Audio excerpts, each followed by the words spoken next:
për çdo kënd i cili kërkon streh të sigurt jashtë mësimeve dhe shpalljes.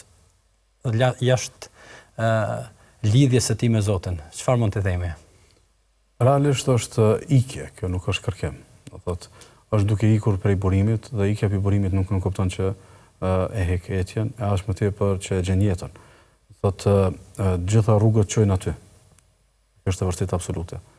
Kushdo që dëshiron ta ketë një streh të vërtetë, është streha që afron vetë Zoti edhe mësimet e Kuranit edhe të Sunetit dhe rrjedhimisht mësimet e rregullta që ndërtohen mbi këto burime dhe formojnë individ të shëndosh, të shpirtnesh, të shëndosh me besim edhe me metodologji e kështu me radhë. Unë konsideroj që shumë nga këta po të ishin më të sinqert, do ta pranonin që kjo është ikje e jo do të thotë përpjekje për të gjetur diçka.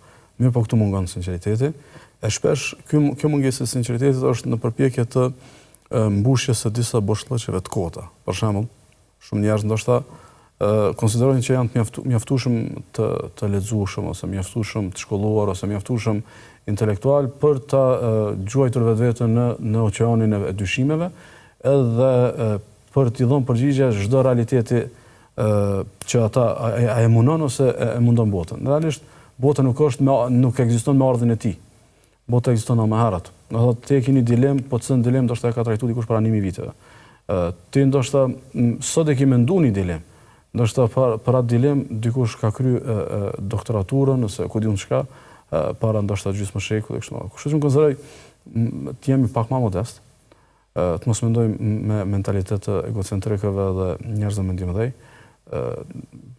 Kurani dhe shpallja ka ardhur për këtë qëllim, për t'u ofruar njerëzve këtë streh, dhe rrjedhimisht kjo është një formë e injorimit të mirësisë së Allahut subhanuhu teala.